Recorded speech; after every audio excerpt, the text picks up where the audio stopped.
Hello, how you doing? My name is Nidra Simmons.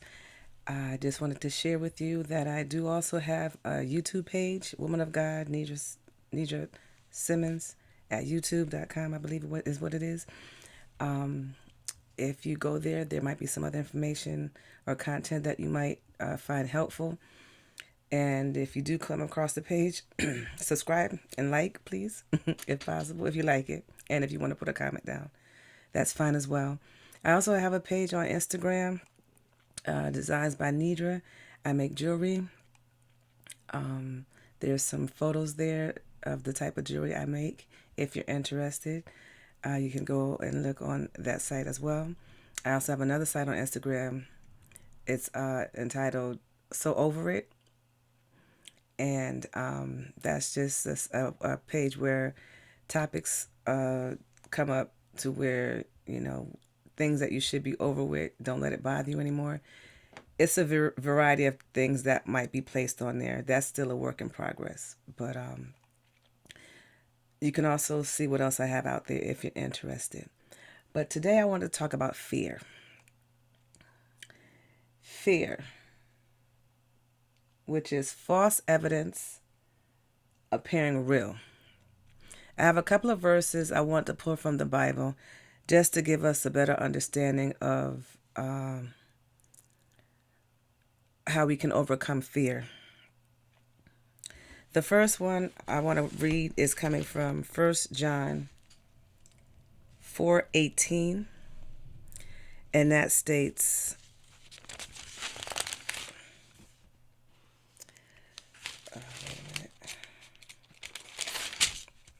there is no fear in love, but perfect love casts out fear, because fear involves torment, but he who fears has not been made perfect in love. We love him because he first loved us. Okay, I also have another verse in the Bible I want to look at. This one is coming from 2 Timothy 1:7. For God has not given us a spirit of fear, but of power and of love and a sound mind. Therefore, do not be ashamed of the testimony of our Lord, nor of me, his prisoner, but share with me in the sufferings for the gospel according to the power of God. I read a little verse too much. I just mainly want to focus on verse 7. For God has not given us a spirit of fear, but of power, love, and a sound mind. Self-control. It might be in another Bible. That's a verse that you can use to teach your children as well. It's a tool that you can use to protect yourself and to remind you that you don't need to be fear. You don't need to be afraid of fear, which is the false evidence appearing real. You need to look fear in the face. You need to handle it head on. Trying to find the right words. But don't be afraid of fear, because it's not real. It's an illusion. It's what you build up in yourself to make it bigger than what it is. I can remember, if you refer to the night, where you have the shadows from a light that might come through the room, and then you may have a pile of clothes in the corner, and that shadow against the wall when the light flashes in the room makes it look like it's something that it's not. And when you turn the light on, it turns out being a pile of clothes that you stuffed there.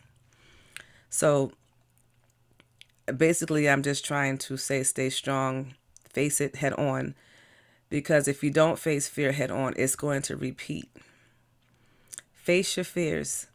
Put your big girl, big boy underwear on and face your fears and overcome them. And I know that's easier said than done. Trust me, I know. But you still need to do it. You need to find that courage and that strength that God's given you and put it into action and face that fear head on. There's another verse I want to look at, Isaiah 41:10.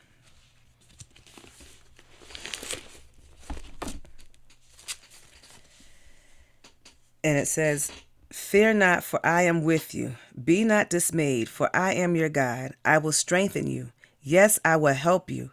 I would uphold you with my righteous right hand. That's letting us know that we're not alone.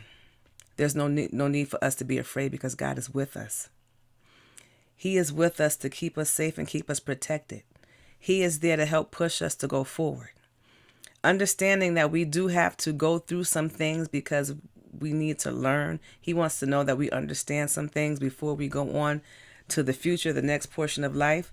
So basically, you're going to have struggles. There's no denying that. Life is hard, it's complicated. There's no bypassing that. You're going to have to go through it. So just find that strength within yourself and face it head on. Don't be afraid of fear. Don't be afraid of the false evidence appearing real. If you know what it is, then you're not afraid of what it is. I also wanted to share with you guys. I know I came on a few days back, maybe about a week or so, and I talked about me and how I overcame my. I shared with you that I was a widow. Been a widow for almost about 4 years, or so, over 4 years, and I had said that I'm almost over it, almost healed. Well, I was tested that weekend prior to me coming on and explaining that. And I also said in there for my defense, to my defense, that it's a process and you're not really fully healed because you're going to always be reminded of certain things. Well, I was reminded this past weekend, and I overcame some more things. I realized that there were some things that I had to close. And, you're not going to really, really be healed of certain things unless you come across some things that trigger it. This past weekend, my son happened to have his senior prom. And I was wishing that his dad was here to talk to him about the things that men should tell men in regards to what to look for, what to be careful for, what not to do when it comes to the prom. I can tell a female what to do because I've been through the prom. I'm a female. But I didn't want to come up short with sharing with my son what he needed to know. So my mind was all over the place. I was like, okay, what do I got to tell him? Did I miss this? Did I get that? Did I tell him everything? So if God put it on your heart to explain something or to tell something to people, God's people, He is going to make sure you mean what you say. You're going to be tested about whatever it is that you talk about. So I was tested. And, there's going to be some things that I have not yet come across in the future that I will come across that I'm going to want to wish that, my kid's father, husband, be here to be able to talk to them. And he's not going to be here for me to ask, but I'm going to ask God too. And I'm going to pray about it. And I believe he'll give me an answer on what to say to him, because I pray that everything that I speak, everything that I talk about is helpful to others, and to myself. So I just wanted to come up on here and just let people know that whatever God puts on your heart to share with somebody else to help them, He's going to test you to see if you are true to what you're saying. So I am over the pain because I know there's life and there's death. Everyone's not promised to live forever here on this earth. I understand that.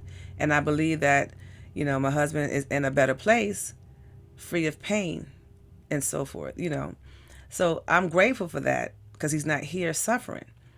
So I am over the pain and I'm not, giving up on whatever God has planned for me in the future.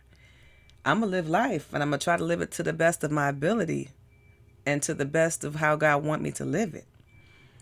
But I did have to share that with you. So be careful what you speak with those words that come out your mouth. It's life once you take it out and put it in the atmosphere. But I thank God that He has made me strong enough to maintain and to stay level headed and to make it through the weekend. It was a weekend of roller coaster emotions, but I'm still healed. I'm still strong. I'm still here, and I'm blessed and highly favored. And thank God every day, because it's because of Him that I am the way that I am, because He created me this way. So I just wanted to touch on fear just to let people know that you need to face it head on. Don't run from it. Um, I see a lot on the internet where they talk about shadow work and looking into yourself. And I mention it as well because that's something I had to go through as well. Don't be afraid of it. If you are a grown person, well in your age, and you still have childhood drama, seek professional help. I'm not a psychiatrist to tell you what to do. I can only share with you what works for me. And running is not the answer. You need to face situations head on. You you need to. Now, not every situation you're going to come across where you're going to have closure. That's different. Sometimes you're just going to have to live life and closure just won't be a part of it. You just have to accept it, agree to disagree, and move forward. But if you're dealing with something that's fear based that you've been fearing since a child and you're well in your age as a grown adult, you need to stop running and deal with it.